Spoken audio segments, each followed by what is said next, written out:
assistance from us. Well, we'd like to be able to work with them. We've got to remember Pakistan's been a close friend and ally of the United States in the past.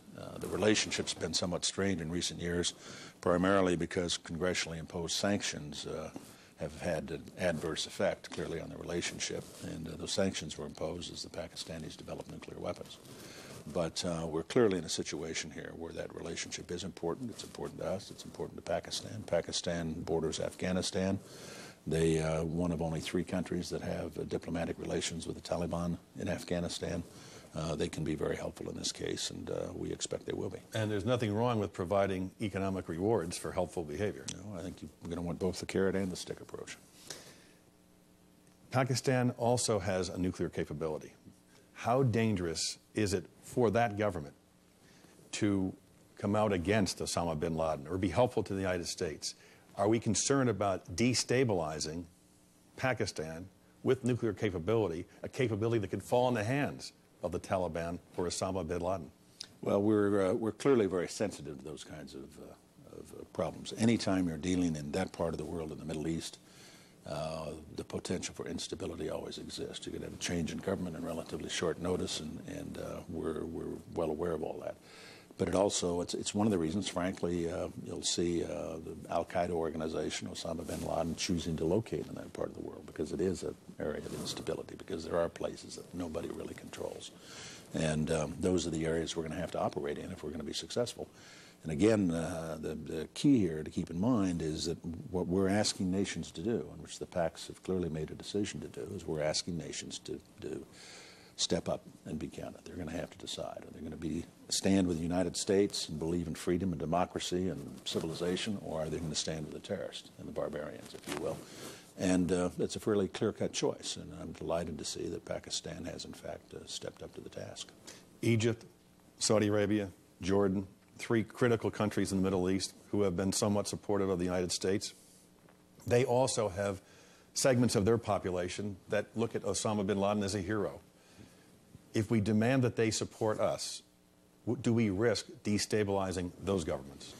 No, I think you've got to recognize, from the standpoint of the Saudis, for example, they're a prime target for this organization of terrorists, Osama bin Laden. He's adamantly opposes the Saudi royal family. Probably second only to the United States would be his hatred for the current government in Saudi Arabia. With respect to Egypt, for example, and the Egyptian Islamic Jihad, these are groups and organizations that have threatened the government of Egypt in the past.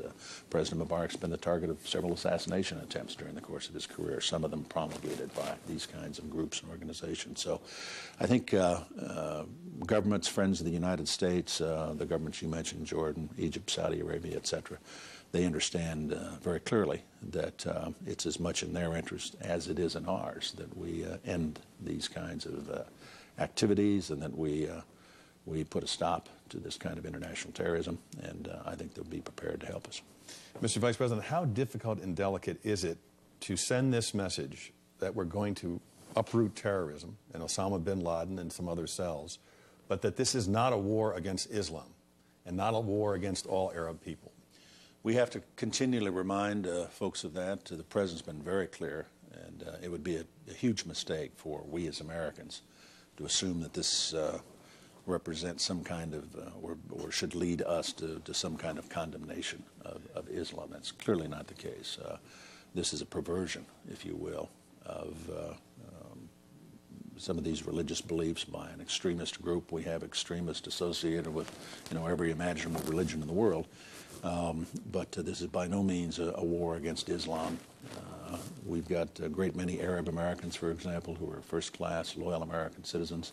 We need to make certain that we don't make the mistake of assuming that everybody who comes from a certain ethnic group or a certain religious background is somehow to be blamed for this. Clearly, that's not the case. They are as appalled by it as we are. When Osama bin Laden took responsibility for blowing up the embassies in Kenya and Tanzania, U.S. embassies, several hundred died, the United States launched 60 Tomahawk missiles into his training sites in Afghanistan. It only emboldened him. It only inspired him and seemed even to increase his recruitment. Is it safe to say that that kind of response is not something we're considering in that kind of minute magnitude? I want to be careful here, Tim, because I clearly would be inappropriate for me to talk about operational matters, specific options or the kinds of activities we might undertake going forward. We do indeed, though, have, obviously, the world's finest military. They've got a broad range of capabilities, and they may well be given missions in connection with this overall task and strategy. We also have to work, though, sort of the dark side, if you will. We're going to spend time in the shadows and in the intelligence world. A lot of what needs to be done here will have to be done quietly, without any discussion, using sources and methods that are available to our intelligence agencies, if we're going to be successful. That's the world these folks operate in. And so it's going to be vital for us to use any means at our disposal, basically, to achieve our objective. There have been restrictions placed on the United States intelligence gathering, a reluctance to use unsavory characters, those who violated human rights, to assist in intelligence gathering. Will we lift some of those restrictions? Well, I think so. I think one of the byproducts, if you will, of this tragic set of circumstances is that we'll see a very thorough sort of reassessment of how we operate and the kinds of people we deal with. If you're going to deal only with sort of officially approved, certified good guys, you're not going to find out what the bad guys are doing. You need to be able to penetrate these organizations. You need to have on the payroll some very unsavory characters if, in fact, you're going to be able to learn all that needs to be learned in order to forestall these kinds of activities. It is a mean, nasty, dangerous, dirty business out there, and we have to operate in that arena. I'm convinced we can do it. We can do it successfully, but we need to make certain that we have not tied the hands, if you will, of our intelligence communities in terms of accomplishing their mission. These terrorists play by a whole set of different rules. It's going to force us, in your words, to get mean, dirty, and nasty in order to take them on. Right.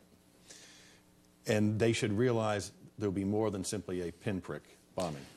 I think it's the thing that I sense, and of course now it's only been a few days, but I have never seen such a determination on the part of, well, my colleagues in government and the part of the American people and the part of our friends and allies overseas, and even on the part of some who are not ordinarily deemed friends of the United States, determined in this particular instance to shift and not be tolerant any longer of these kinds of actions or activities. Even if we take out Osama bin Laden, that will not stop terrorism. No, he's the target of the moment, but I don't want to convey the impression that somehow, if we had his head on a platter today, that would solve the problem. It won't. You've got this organization, as I say, called Al-Qaeda. So somebody described it the other day as it's like an internet chat room. The people who come and participate in it, for one reason or another, engage in terrorism, have sometimes different motives and ideologies, but the tactics they use, the way they operate, their targets, that'll continue until we go out basically and make the world unsafe for terrorists. And that's a key part of the strategy in terms of working aggressively with those nations that have previously provided support and sustenance and sanctuary to see to it that they no longer do that. You wouldn't mind having his head on a platter? I would take it today. Saddam Hussein, your old friend, his government had this to say: the American cowboy is rearing the fruits of crime against humanity. If we determine that Saddam Hussein is also harboring terrorists, and there's a track record there, would we have any reluctance of going after Saddam Hussein? No. Do we have evidence that he's harboring terrorists? There is, in the past, there have been some activities related to terrorism by Saddam Hussein, but at this stage, the focus is over here on Al-Qaeda and the most recent events in New York. Saddam Hussein's bottled up at this point, but clearly we continue to have fairly tough policy where the Iraqis are concerned too. Do we have any evidence linking Saddam Hussein or Iraqis to this operation? No. Let me turn to the events of Tuesday. Where were you when you first learned a plane had struck the World Trade Center? Well, I was in my office Tuesday morning. Monday I'd been in Kentucky and the President had been in the White House. Tuesday our roles were sort of reversed. He was in Florida and I was in the White House Tuesday morning. And a little before 9, my speechwriter came in. We were going to go over some speeches coming up. And my secretary called in just as we were starting to meet, just before 9 o'clock, and said an airplane had hit the World Trade Center. That was the first one that went in. So we turned on the television and watched for a few minutes, and then actually saw the second plane hit the World Trade Center. And as soon as that second plane showed up, that's what triggered the thought terrorism. You sensed it immediately. This is deliberate. Yeah. Then I convened in my office. Condi Rice came down. Her office is right near mine there in the West Wing. The National Security Advisor. National Security Advisor, my Chief of Staff, Scooter Libby, Mary Madeline, who works for me, convened in my office, and we started talking about getting the counterterrorism task force up and operating. I talked to the President. I'd given word to Andy Card's staff, who's right next door, to get hold of Andy and or the President, and then I wanted to talk to him as soon as they could hook it up. This call came in, and the President knew at this point about that. We discussed a statement that he might make, and the first statement he made describing this as an act of apparent terrorism flowed out of those conversations. While I was there over the next several minutes watching developments on television, and as we started to get organized to figure out what to do, my Secret Service agents came in, and they, under these circumstances, they just move. They don't say, sir, or ask politely. They came in and said, sir, we have to leave immediately, and grabbed me and literally grabbed you and moved you. Yeah, and they're your feet touch the floor periodically, but they're bigger than I am, and they hoisted me up and moved me very rapidly down the hallway, down some stairs, through some doors, and down some more stairs into an underground facility under the White House. And it's in effect a corridor, locked at both ends. And they did that because they'd received a report that an airplane was headed for the White House. This is Flight 77, which had left Dulles. Flight 77. It left Dulles, flown west towards Ohio, been captured by the terrorist. They turned off the transponder, which led to a later report that a plane had gone down in Ohio. But it really hadn't, of course. Then they turned back and headed back towards Washington. As best we can tell, they came initially at the White House. And the plane actually circled the White House? Didn't circle it, but was headed on a track into it. The Secret Service has an arrangement with the FAA. They'd had open lines after the World Trade Center was tracking it by radar. And when it entered the danger zone and looked like it was headed for the White House was when they grabbed me and evacuated me to the basement. The plane obviously didn't hit the White House, turned away and we think flew a circle and came back in and then hit the Pentagon. And that's what the radar track looks like.